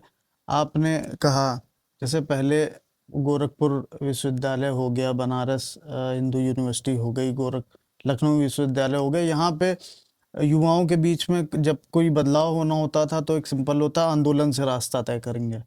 और एक स्तर पे सर इस देश में ऐसे बड़े आंदोलन हुए, एक स्तर पे जाके कहीं ना कहीं कुछ सक्सेस भी हाथ लगा, लेकिन अंततः देखा गया तो पूरा बड़ा बदलाव करने में वो भी विफल रहे। अन्ना आंदोलन जैसे बड़े आंदोलन हुए। आपके अनुसार युवाओं को कौन सा ऐसा रास्ता अपनाना चाहिए, कौन सा संघर्ष है, कौन सी रणनीति होनी चाहिए जो वो पूरी तरीके से एक बड़ा बदलाव जो जनता चाहती है वो हासिल करने में सक्षम? देखिए युवाओं का खाली हम नहीं कह रहे हैं, एक बात है इस संदर्भ को देखिए, युवाओं का मतलब आप समझते हैं कि जो पढ़ के यूनिवर्सिटी से निकला वो युवा ये भागदौड़ आंदोलन मेरा कहने का मतलब जो देखा जाता है युवा उतर रहा है। देखिए एक तो फिर वो भी आप भी अगर युवाओं वाला आंदोलन कर रहे हैं तो आप एक घिसी पिटी वाली बात कर रहे हैं जो पुराने नेता करते हैं कि ये पुराना तरीका ही था, यही घिसी पिटी बात है कि पहले यूनिवर्सिटी के लड़के आंदोलन करते थे, अब उसकी जरूरत नहीं है ना। अब उस जमाने में हमारे एक यूनिवर्सिटी में आंदोलन 100-200-400 लड़के आए आंदोलन में। अब तो आज ये आप इस पॉडकास्ट पे आपकी बात लाखों लोग सुन रहे हैं, तो लाखों लोग समझ रहे हैं ना उसको। इसके लिए क्या जरूरत है कि 400 आदमी जुटा के हम अपनी बात सुनाने के लिए यही टेक्निक बदल गई है, यही विजन बदल गया है, समझे आपने। अब इन विजनों से होगा ना, उन घिसे पीटे तरीकों से अब थोड़ी होना है। यही तो मैं कह रहा हूँ, इसी तरह देश की समस्याओं को भी नए विजन से आपको करना है। और ये जब फिर मैं दोहरा रहा हूँ कि युवा नई पीढ़ी का मतलब आप समझ रहे हैं कि हम भारत के युवाओं को हम कह रहे हैं कि नहीं, नई पीढ़ी चाहे 30 साल की हो, 35 साल की हो, 40, जो नई सोच जो पैदा लेके पीढ़ी पैदा हुई है, वो सारी पीढ़ी के पास, जिनके पास अपने विजन को लेके, अपनी सोच को लेके इस देश को बदलने की जरूरत है। और ये तभी बदलेगी जब वो संकल्प ले लें कि इनको बाहर करना। और बाहर करना कितना आसान है, अब तो बाहर करने के लिए आंदोलन की जरूरत भी नहीं है, बैलेट में जाइए बदल दीजिए, सबको हटाओ, इनको किसी को नहीं रखना है, बस बदल गए। बट इतना आसान है बदलना। बहुत अच्छा समझा आपने। तो लेकिन आप वो जैसे मान लीजिए कि हमने संकल्प किया नैतिक पार्टी नहीं कि मैं सभी ईमानदार और अच्छे लोगों को, बात उदाहरण के लिए दे रहा हूँ, हम दें, आप उनको 100 कैरेट तोड़ लीजिए कि अगर ठीक है, आप निश्चित रूप से उनको आपको तो चाहिए ना चाहिए, कोई भी पुराना नेता है हम उसको नहीं आने देंगे, बस एक बात कर लें। और हम नए में से एक चॉइस लेंगे, जो नया में से जो बेटर होगा। अरे क्रांति, यही क्रांति, बहुत बड़ी क्रांति है कि मान लीजिए पुराने। हाँ, ये जो अभी जो मौजूदा राजनीतिक स्थिति है देश में, आपको क्या लगता है सर आगामी 5 से 10 वर्षों में भारत का क्या स्वरूप बदलेगा और इसमें जनता की क्या भूमिका रहेगी? देखिए एक बहुत बड़ा महत्वपूर्ण बात है ये आपने रखा, इसमें जनता और सत्ता में तालमेल नहीं रह गया है। मतलब तालमेल का मतलब वो विश्वास नहीं रह गया है। एक डिस्टेंस Distance सा बन हो गया, गया है, हाँ। बात हाँ, जो भी अधूरापन है कि उसके लिए हम लोग घंटों भी वर्क करें, बहुत सारे कारण होते थे। हम लोग तो कुछ कारणों पर चर्चा की, विश्वास नहीं है। लेकिन उस होता है कि कोई विकल्प नहीं है तो इसी में से किसी को चुनना है। लेकिन कब तक जनता इसको इस्तेमाल करेगी? जैसे कि मान लीजिए आक्रोश दबाते दबाते दबाते दबाते कोई ना रूप तो लेगा ही लेगा। और इसीलिए बिल्कुल। बताइए, कभी आप सोचते थे बचपन में, कभी आपने सुना होगा कि युवा आत्महत्या कर रहे हो? इतना देश में विकास हुआ और युवा हत्या कर रहे, स्कूल के बच्चे हत्या कर आप कर रहे हैं। आपने कभी सुना होगा कि गांव में लड़के लड़कियां एक दूसरे को सम्मत बना के भाग जा रहे हैं शादी करने के लिए, गांव के अगल बगल रह रहे हो? न आपने समाज में लोगों का कैरेक्टर डेवलप किया, न समाज में लोगों के अंदर आत्मबल डेवलप किया जिससे कि लोग विश्वास हो सके, बिल्कुल न लोगों को संतुष्ट करने की कोशिश की। आप केवल राजनीति का पाठ पढ़ाते रहे। तो 75 साल में खाली राजनीति का पाठ पढ़ के अब देश नहीं चलेगा। तो इसका हमेशा तो भुगतना पड़ेगा। मैं बार बार कह रहा हूँ कि आप चाहे 10 साल भर में भुगतें, 2 साल में भुगतें, 4 साल में भुगतें। और ये खोखले नारे से भी अब जनता उब चुकी है। अगर जहाँ हो सकता है कि विकास का नाम लें तो जूते पड़े, हो सकता है कि जैसे आपने कहा मैं विकास करूंगा, क्या हमें विकास नहीं चाहिए? हमारी लड़की के साथ रेप हो रहा है, हमारे लड़के का नौकरी नहीं मिल रही है, हमारे माँ बाप बूढ़े मर दबा नहीं पा रहे हैं, हम लोग अस्पताल में जा रहे हैं तो भर्ती नहीं हो पा रहे हैं, और तुम विकास करने आए हो? कौन सा विकास करोगे भाई? हमें ये सवाल जब उठने लगेंगे, और आप उठा ही रहे, ये सवाल जब लोगों तक जहन में उतरेगा, उतर रहा है, उतर ही चुका है। अब बिल्कुल बैठे हुए हैं कि कब कोई ऐसा वो तो एक चिंगारी निकलती है तो बस सब एक दिन इकट्ठे हो जाते हैं। तो ये सब हो चुका है, लेकिन जनता ने निर्णय लिया है, ले चुकी है। अब कब, कैसे, कहाँ से शुरू हो, बस इसी की इंतजार है। और जितने लोग सत्ता में बैठे हैं, अब लोग अपनी जो है बुस्तर बांध लें। आज तक जितने लोगों ने सत्ता किया है, आज तक ये लोग सत्ता में रहे, अब किसी को हक नहीं है, नैतिक हक नहीं है कि वो सत्ता में बने रहना चाहे, क्योंकि देश को उन्होंने यहाँ तक पहुंचा दिया जहाँ कोई संतुष्ट नहीं है। सर, राजनीति की बहुत बातें हुई, गांव-गांव तक लाखों लोग आपसे कनेक्टेड भी हैं, आप ऐसे पदों पर हैं। सर, बहुत सारे लोग आपको न्यायाधीश के रूप में जानते हैं, बहुत सारे लोग एक राजनीतिक दल के अध्यक्ष के रूप में जानते हैं। सर, मुझे थोड़ा इतना पता है, जनता को भी पता चलना चाहिए, आपको लेखन का बहुत शौक है। आपकी काफ़ी सारी किताबें हैं, मैंने पढ़ी हैं, और बहुत, उसके बारे में बताइए सर, वो कहाँ से और कब से? देखिए, लेखन में तो मैं लेखन का तो मुझे शुरू से ही शौक था। और आपको बताऊं कि जब मैं हाई स्कूल में पढ़ता था तो 9th-10th में, तो मैंने अपनी माँ से 300 रुपये लेके किताब छपवाई, आज का मानव समाज। अब बताइए, 9th का बच्चा आज का मानव समाज पर किताब लिखे। फिर हम लोगों ने उसको थोड़ा बहुत, फिर हम लोग गाँव में दहेज की बड़ी बिखरती थी, तो हम लोगों ने एक मैगजीन निकाली, दहेज नाम दिया उसका, भाई दहेज को खत्म करिए। बताइए, ये बहुत पहले की बात है, 62-63 की बात है, 60 के दशक की बात है। फिर मैं इंटर में था, तो आपको मैं बात, ये मैंने एक किताब लिखी कि आश्रम, मैंने कोढ़ियों की समस्या, मैं बनारस में पढ़ता था, मुझे गाँव बनारस के घाटों में जो कोढ़ियों की समस्या देखने को मिली, वो तो बड़ा भयंकर देखा मैंने कि भाई कोढ़ियों की, बताइए इंटर में पढ़ने वाला बच्चा कोढ़ियों की समस्या, पूरी किताब। अब लेकिन पैसा नहीं था उसमें, हमारी कौन उस किताब को छपवाए, और हम लोगों ने उस समय ऐसा भाव थे तो लिख दिए, लेकिन छपवाएं कहाँ से? हाँ, छपा नहीं, छपा, फिर गायब भी हो गया। फिर मैं जब ग्रेजुएशन में आया तो एक किताब लिखा मैंने, उसका युवाओं के जो गरीब बच्चे हैं, मैं तो यूनिवर्सिटी पहुंच गया, लॉ करने लगा, और बहुत अच्छे, हमसे अच्छे बच्चे थे, जो ज़्यादा हमसे योग्य थे, वो बेचारे पैसे का अभाव में इंटर तक हमारे साथ यूनिवर्सिटी नहीं आ पाए। मैंने पूछा क्यों? कहा हम लोग पास पैसा कहाँ है। तो मुझे भी लगा कि यार भाई, ऐसे बच्चों के साथ तो बड़ा अन्याय हो रहा है। बहुत सारे लोग हमें छूट गए, हम लोग पास थोड़ा साधन था, तो हम लोग बहुत ज़्यादा नहीं साधन था, थोड़ा बहुत था, तो पढ़ लिए। तो मैंने लिखा क्रांति की ओर, कि भाई ये तो क्रांति करना चाहिए। तो उसको मैंने छपवा पाया। लेकिन मैं जब जज बना, तो जज में 87 में एक किताब लिखा 40 साल। तो उसका कारण था लिखने का कि 40 साल की, उसका ये कारण था कि ये देश की आज़ादी के 40 साल, 47 और 87 में बनाया जा रहा था बड़े जोर से, कि ये देश ने बड़ी बड़ी उपलब्धियाँ की, बड़ा उपलब्धि होती है। जैसे कि राजनीतिक लोग अपना गुणगान करते हैं, तो उस समय जो देश में जो प्राइम मिनिस्टर वगैरह थे अपना गुणगान कर रहे थे। हमने कहा ये सत्य नहीं है। अब जज की आत्मा देखा कि सत्य झूठ नाले में आते, वो हमने कहा सत्य तो नहीं है। तो मैंने किताब लिखी कि प्रधान से लेकर प्रधानमंत्री तक भ्रष्ट हैं, और सारे संस्थाएं भ्रष्ट है। बड़ा न्यायपालिका, हंगामा हुआ कार्यपालिका, था वो हाँ। और किसको देश भर समर्पित में। किया था? शुद्धू हरिजन को समर्पित किया था किताब। हम्म, और उन्होंने उन्हीं से उद्घाटन भी करवाया, विमोचन भी करवाया। हमने लिखा लेकिन शुद्धू की हालत जैसी की थी तब थी आजादी के पहले, वैसे शुद्धू हरिजन की आज भी है। शुद्धू हरिजन को तो किसी ने नहीं पूछा, ना कोई गया। ये 87 की बात है, तो मायतो का जन्म भी नहीं हुआ था इनकी पार्टी का। शुद्धू हरिजन को तो कोई नहीं पूछा, किसी पार्टी ने नहीं पूछा। हमारे खिलाफ मुकदमे पर मुकदमे, जेल भेजो, वकीलों का आंदोलन, इनको जेल के भेज दो, इनको नौकरी से निकाल दो, फिर मुझे सस्पेंड किया गया और क्या क्या किया गया, तमाम मुकदमे दाखिल हुए, मैं झेलता रहा। उस समय कंटेम्प्ट चला, कंटेम्प्ट में मेरी कार्रवाई हुई, सुप्रीम कोर्ट से बचा, मैं किसी तरह से बच पाया, बस उस किताब लिखने में। सब यही पूछते थे आप जज होकर कैसे किताब लिख सकते हैं? तो हमने कहा भाई जज होकर मैंने और उसमें ये भी लिखा था कि भाई अभी भी समय है। बड़ी हिम्मत चाहिए सर आपके। कि जज होके हमने कहा भाई यार जज होने के लिए देश के बारे में सोचना नहीं सोचा जा सकता क्या? हमने अगर किसी व्यक्ति के बारे में कोई बात लिखी हो तो कोई बताओ, क्या देश के बारे में जज नहीं सोचता क्या? जज का काम, उनका कहना था जज का काम खाली फैसला करना, मतलब सोचे मत, और सोचे तो किताब में न लिखे, ये सोचते। अब तो वो सोच बदल चुकी है, अब तो सभी जज के खिलाफ कितनी कितनी बातें कर रहे हैं। जो हमने जर्नलिज्म के बारे में कही थी, जो बात हमने जज के बारे में कही थी, अब जज के बारे में कह तो दिया था कि कचहरी में हर चीज बिकता है, कागज, स्टैम्प से लेकर न्याय तक बिकता है, ये बात कह दी थी आपने स्पष्टता से। और दूसरे लिख देते कि जज जो हाई कोर्ट के जज बनता है जूते घिस के जज बनता है, इतनी सिफारिश करने के बाद बनता। अब ये बात तब मैंने 87 में कही थी, ये तो बड़ा चौंकाने वाली बात थी बहुत। और कोई बर्दाश्त नहीं किया। और मेरे साथ तो जो प्रताड़ना हुई एक दौड़ है उसकी लंबी।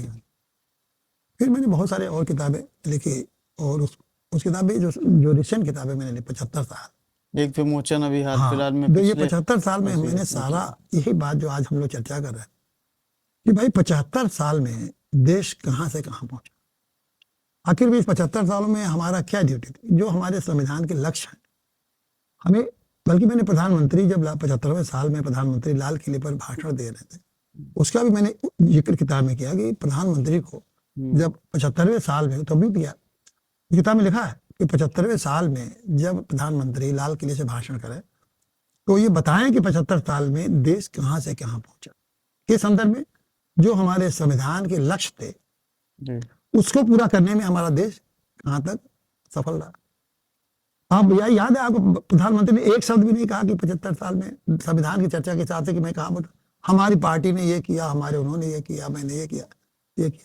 लेकिन संवैधानिक लक्ष्य को आप बताते ना कि हमारे संविधान में समता, एकता, अखंडता, ये सारी बातें रखी रहती, सबके सम्मान, हर नागरिकों को सम्मान, ये सब बारे होते थे, सबको मौलिक अधिकार, सबको मौलिक कर्तव्य, सबको हम आचरण से किस तरह से खाएंगे, कैसे रखेंगे, ये सारी बातों में कहाँ तो उपलब्धि हुई, ये तो नहीं गिनाया उन्होंने। उसके बाद हमने लिखा कि मान ली देश में इस किताब में एक और भी बातें वो है, उसके हमने किताब पर अलग से चर्चा करेंगे। लेकिन इन किताबों में क्या होता है कि इन किताबों पर कोई सुधारने को तैयार नहीं। मैं इतने 47 से कोशिश कर रहा हूँ कि थोड़ा सुधरो, थोड़ा बदलो, समझा ना, लेकिन कोई बदलने के लिए, और आप बदलने की बात कहेंगे तो आपने तो गांव-गांव तक जा के इवेंट किए हैं लोगों को सिखाने के लिए। फिट हमने उसी किताब में एक फिट इंडिया मूवमेंट जो हम लोगों ने चलाया था उसकी भी किताब लिखी। फिट इंडिया मूवमेंट हम लोग 92 चला, तब फिट इंडिया कि मतलब तब भारत को अंग्रेजों को भगाने की जरूरत थी, अब भारत को ठीक करने की जरूरत है। उसमें हम लोगों ने गांव जाके सब फिट इंडिया, भ्रष्टाचार के आंदोलन, सारे फिट इंडिया का मतलब है कि सारे संस्थाओं को ठीक करो, न्यायपालिका को ठीक करो, कार्यपालिका का ठीक करो, विधायिका को ठीक करो, सारी संस्थाएं जैसे कि अस्पताल, कचहरी, सब जितने भी संस्थाओं जिसको आम जनता को राहत मिलती है वो सब ठीक करो। उसको ठीक करने में किसकी रुचि है? कोई संस्था ठीक हुई क्या? कचहरी, वही बार बार फिर दोहराऊं, कचहरी ठीक हो गई क्या? अस्पताल ठीक हो गया क्या? ये ऑफिस में जाइए तो ठीक हो गया। ढर्रा बना है, जो आदत है उसको फॉलो करते जा रहे हैं, उसके आगे वाला वो एक प्रशासनिक व्यवस्था ठीक हुई क्या? ये बताइए। अधिक आजाद देश के बाद दो चीज पर बहुत ज्यादा पावरफुल कौन रहा आज के? एक IAS अधिकारी और दूसरा पुलिस। यही दो सबसे अधिकारी पावरफुल है। IAS अधिकारी का क्या तरीका बदला बातचीत करने का, और पुलिस का तरीका बदला। मैंने वो दाखिल किया PIL कि साहब इस देश में सबको चाहिए, हर अधिकारी को, कर्मचारी को, जो भी शासन में लोग हैं, जो विधायक, मिनिस्टर, सब लोग, आम नागरिक को सर श्रीमान महोदय बात कभी कोई मंत्री को आप सुनेंगे कि किसी आम नागरिक को महोदय श्री करके बात करता है? कहो भाई, आप ही जाके माननीय महोदय, माननीय मंत्री जी, बताइए कौन सा देश बना है भैया? जिसको मतलब जनता ने चुना है। जनता जो वो उससे माननीय वो उनको बोलेगा। एक और माननीय कहने ला क्या नहीं, चोर चट्टे पुटट्टे सब हैं, वो सब उनको जाके माननीय कहना पड़ेगा। आप भी पत्रकार हैं, जाते हैं सोचते हैं भाई क्यों इसको बेइज्जत करें, फला हमारा चोर है, लेकिन कुछ बात कहा है तो चलो इसकी बात कर दें। लेकिन कभी नहीं शुरू करेंगे कि चोर है, तब वहां से शुरू तो करेंगे नहीं। सबकी मजबूरी है। जनता को आज तो किसी सम्मान दिया? प्रधानमंत्री जी क्या किसी को जाके कहते हैं कि भाई श्रीमान जी नमस्ते? वो तो यही कहते हैं कि वो उनको आके नमस्ते करें, चरण वंदना करें। प्रधानमंत्री जी को कोई सुना हुआ आपने किसी गरीब को नमस्ते किया हो? सर क्या है, आप एक नागरिक को, स्वतंत्र व्यक्ति के जो तो क्या मुख्यमंत्री कहते हैं इस तरह से बात? मुख्यमंत्री तो उल्टे बुलडोजर चलाते हैं। तो ये कोई नहीं कर रहा है। तो इसीलिए हमारी बात को, लेकिन जब वही मैंने कहा, जब जनता में आक्रोश पैदा हो जाएगा, मेरी एक ही बात को जनता ध्यान से समझेगी, हम विचार करेंगे और एक्ट अपन भी करेंगे। देखिए वक्त आएगा। सर, आपने जो कहा, आप इतनी बड़ी प्रोफाइल पे थे, बहुत ही सम्मानित प्रोफाइल, लोग सपने में देखते हैं कि जज बन सकूं, और आप थे। और जनसेवा का भाव बचपन से आपके अंदर रहा, जितना मैंने आपकी किताबें पढ़ी, जो जनता जानती है। जनसेवा तब भी थी सर, मायने आपने क्या ऐसा मोमेंट आया कि आपने वो छोड़ के फिर राजनीतिक दल, जनसेवा का अलग तरीका, फिर गांव-गांव जाके लोगों को प्रेरणा देना, प्रेरित करना, ये सर कैसे ये घटना? नहीं, वही जो 87 में मैंने किताब लिखी थी, उसमें लिखा था कि हम इसलिए लिख रहे हैं कि अपना देश में अभी समय है, नई पीढ़ियां। हमने लिखा था कि देखिए जो 87 की किताब लिखा था, उस समय हम लोग की उम्र भी हमारी आज़ादी के आसपास भी पैदा हुआ। हम सब लोग की उम्र वही 40-45 साल की सबकी हो गई थी। तो हमने कहा सत्ता का सारा इसमें जिम्मेदारी जो उठा रहे हैं, हमारी पीढ़ी के लोग उठा रहे हैं। और हमारी पीढ़ी को अभी भी वक्त है कि हम सोचें कैसे बदलाव लाए जाए। अब बताइए, 87 में लिखा, 94 आ गया, 96 आ गया, 96 तक देखा कि तो और बिगड़ता जा रहा है मामला। मैं नौकरी में था, मैं गवर्नर का सलाहकार था जब मैंने इस्तीफा दिया। गवर्नर के सलाहकार भी रहे हैं आप। और 2 बार 3 बार जब हम थे तो राष्ट्रपति शासन लगा, राष्ट्रपति शासन, उसके दौरान भी शासन को, प्रशासन को हर तरह से देखा, लेकिन कुछ नहीं बदल रहा था, बल्कि और बिगड़ रहा था। समझा? तो हमने कहा फिर मेरी 40 साल किताब लिखने का क्या औचित्य था? सब ये कहेंगे ये शौक के लिए, अपना प्रचार के लिए लिख दिया। हमने कहा कौन सा इसमें घुमड़ रहा था कि फिर ऐसे हमारी फिर चीफ जस्टिस से हो गई। इसमें चीफ जस्टिस कुछ ऐसी बात पड़ी तो उसको हम यहाँ कई बार कह चुके हैं, उसको दोहराने की जरूरत नहीं है। चीफ जस्टिस ऑफ इंडिया से हमने कहा भाई चीफ जस्टिस ऑफ इंडिया भी ईमानदार नहीं है। और उस समय जस्टिस अहमदी थे, उनके खिलाफ मैंने स्टेटमेंट दिया। अब चीफ जस्टिस ऑफ इंडिया कह के आपने स्टेटमेंट दिया, मेरे खिलाफ टूट पड़े लोग। जैसे 40 साल किताब लिखने पर भ्रष्टाचार के बारे में क्यों? अरे हमने कहा भ्रष्टाचार के बारे में तो 92 से फिट इंडिया मूवमेंट चला के भ्रष्टाचार की बात कर रहा हूँ। तो भ्रष्टाचार के साथ सारी बातें तो उठा रहा हूँ मैं। और ये सब सर, ये तो संवैधानिक अधिकार है, और आप एक जज थे और एक व्यक्तिगत एक व्यक्ति भी होता है। हाँ, तो वही मैंने कहा, अधिकार है कि उसके कहना चाहिए। अब उतनी गरिमा तो नहीं है ना, क्योंकि तो वो एक इंस्टीट्यूशनल वायस होता है कि बस कि हम न्यायपालिका का इतना बड़ा सुप्रीम कोर्ट जज को ये जज कैसे हिम्मत किया, कहता है कि इसको बर्बाद कर दो। खैर मैंने इस्तीफा ही, हम जानते हैं कि हमको बर्बाद कर देंगे। तो मैंने कहा भैया हम तो जो काम करने के लिए बहुत दिन सोच रहे थे बचपन से, अच्छा अवसर मिला, उसके बाद मैं इस्तीफा देके अपना चल पड़ा फिट इंडिया मूवमेंट के लिए। और उस किताब में सारी जिक्र किया है कि फिट इंडिया मूवमेंट का मतलब क्या है, और सारी फिट एक ही आंदोलन। आप उस किताब में पूरा देश भर में लोग घूम को किस तरह बात उठाई, लेकिन किसी ने अगर ध्यान दिया होता ना तो देश का शकल दूसरा देश दिखते आप। वास्तव में हम चाइना से बहुत पहले, चाइना तो बाद हमसे बाद में आजाद हुआ, हम चाइना के बहुत पहले ही समझ लीजिए हम कहाँ से कहाँ पहुंच गए होते। हम अभी चाइना से इतने पीछे जो हो गए इसी नाते कि उन बातों पर ध्यान नहीं दिया गया। भारत में सर ना बुद्धिजीवियों की कमी है, ना संसाधनों की कमी है। इतनी क्रिएटिविटी जिस देश में, जिस देश में बचपन से सिखाया जाता है। एक बताइए, हम लोग बच्चे थे तो एक अंताक्षरी कराई जाती थी, अंताक्षरी में शुरू करो, अंताक्षरी लेके हरि का नाम। अब शुरू हो गया। अब आपके पास जितनी उसमें फिल्म के गाते नहीं चल रहे, अब दोहा, कविता, ये चलता था, महापुरुषों के वर्ड्स खेलते थे। हम लोग बात सैकड़ों याद रहते थे। ये क्रिएटिविटी बनाई जाती थी। हम लोग स्कूल में पढ़ते थे तो बगीचे लगाते थे, पेड़ पौधों का क्रिएटिव सिखाया जाता था। बच्चों को खिलौना नहीं पता, खुद का क्रिएटिव अपना अपने इतना तरीके से जो देश, खिलौना मैं तो कहता बनाते जो देश क्रिएटिव है और चरित्रवान है, दो चीजें देश में है, उस देश को दुनिया में नंबर 1 होना ही है। और यही दोनों चीज हमारी मारी गई, हमारी क्रिएटिविटी हैं। मारी युवा गई हमारे बाहर जाके और हमारा यूरोप चरित्र मारा में गया। काम कर रहे हैं, हाँ, अन्य इसीलिए कंट्रीज में काम कर अब रहे हैं। हमारे यहाँ चरित्रहीन, settle यहाँ हैं। चरित्रहीन पैदा कर रहे हैं, यही बच्चे वहां जाके चरित्र बनाते हैं। तो एक तो उनके चरित्र को लोग पसंद करते हैं, दूसरा अंदर जो उनके अंदर क्रिएटिविटी है, हमारे नौजवानों में क्रिएटिविटी आ जाए, क्रिएटिविटी है ही है, चरित्र भी है, संस्कारगत है, लेकिन राजनीतिक लोग संस्कार से उसको विलुप्त कराते हैं कि संस्कारहीन हो जाओ। तो हमारे अंदर कोई क्रिएटिव, जो हम कहेंगे IAS अधिकारी करेंगे, जो कहेंगे वो सिखाएंगे, वो तुम नहीं सीख सकते हो, बस। तो इसीलिए बर्बाद होगा और बर्बादी कगार पे है। ये कहते हैं, आप भ्रम में पालते रहे कि विश्व का नंबर 1 देश होगा।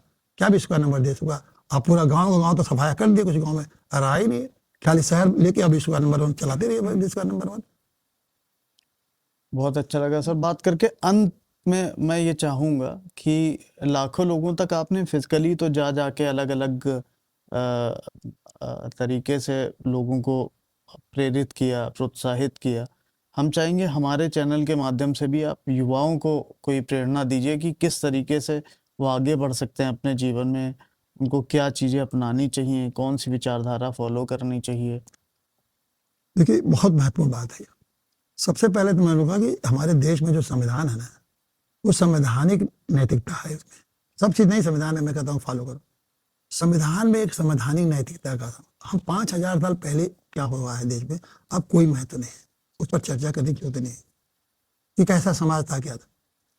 अब समाज जो है संविधान के हिसाब से बनना है, उसमें 2-3 बहुत सारी नैतिकता है। सबसे बड़ी नैतिकता तो यही है कि हमको समानता, बंधुत्व, एकता, भाईचारा एक होना चाहिए। दूसरी नैतिकता ये है कि हमको सबको अपने बोलने की पूरी आज़ादी है। तीसरी सबसे बड़ी नैतिकता ये है कि हमको सबको सम्मानपूर्ण जीवन जीने का अधिकार है। चौथी नैतिकता ये है कि हम सब लोगों को अपने अपने तरह से एक नैतिक कर्तव्य दिया गया है, मूलभूत कर्तव्य में। मूलभूत कर्तव्य, उसको वही नैतिक कर्तव्य मैं मानता हूँ कि मूलभूत कर्तव्य संविधान में दिया गया। आप बताइए, उस संविधान के, हमारे भारत के संविधान में एक ही उदाहरण दे रहा हूँ आपको कि एक लिखा गया है कि प्राणी मात्र की रक्षा करना हर नागरिक का कर्तव्य है।